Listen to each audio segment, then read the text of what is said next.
電器同埋電子產品已經成為我哋日常生活中重要嘅一部分，為我哋帶嚟娛樂、方便同埋舒適。不過人總係貪新忘舊，就算舊電器仲可以用，好多人都會掉咗佢，去追求最新型號同埋功能。咁舊電器又點呢？有啲人會叫收買佬收走，但之後就一於好少理。我哋或者會以為，只要唔係將舊電器棄置喺後樓梯或者街上，就已經盡咗責任。不過事實係咪真係咁呢？我哋棄置嘅舊電器真係會得到適當嘅處理？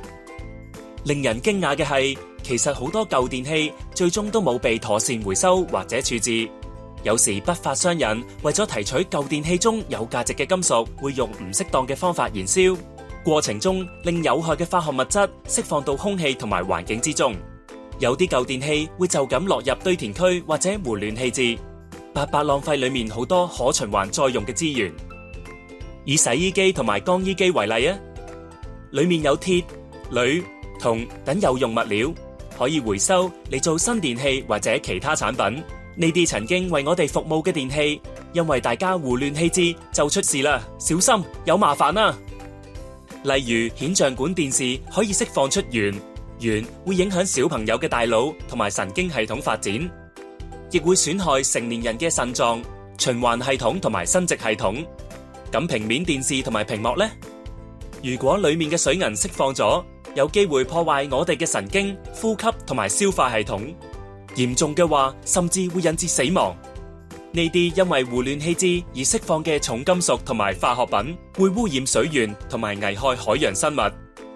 冷氣機之所以能夠令室內變得清涼，雪櫃可以做到食物保鮮，壓縮式抽濕機可以降低空氣中嘅濕度，全靠製冷劑，即係俗稱雪種。胡亂棄置呢啲電器可能會令雪種外漏，傷害我哋嘅皮膚、腦部、心臟、肝臟等器官。如果呢啲雪種喺大氣當中洩漏，會令保護地球嘅臭氧層變薄，令我哋暴露喺更多紫外線之下，增加患上皮膚癌同埋白內障等疾病嘅機會。仲有電腦含有鎘，我哋吸入咗會損害肺部、中樞神經系統同埋免疫系統。泥土同埋水源受污染，轉移污染農作物，影響人類嘅食物鏈。電器本來係幫助我哋改善生活嘅好拍檔，最後點解會搞成咁呢？我哋一定要以行動嚟阻止呢個惡性循環。我哋嚟睇下香港嘅情況。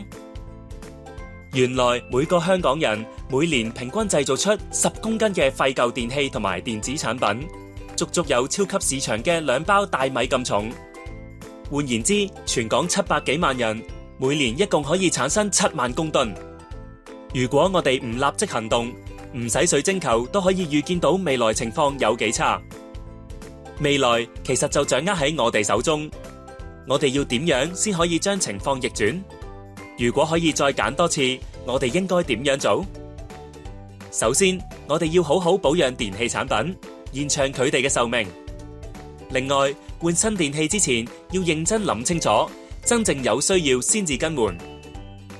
如果真係需要換走舊電器，可以打 VPark 熱線26768888或者 WhatsApp 60815096預約回收。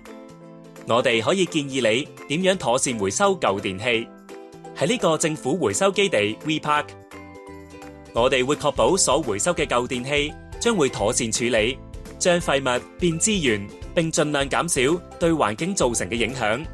所以人人都要盡環保責任，保護我哋嘅地球。而家大家就嚟認識一下呢個回收基地，睇下我哋點樣處理同埋回收舊電器啦。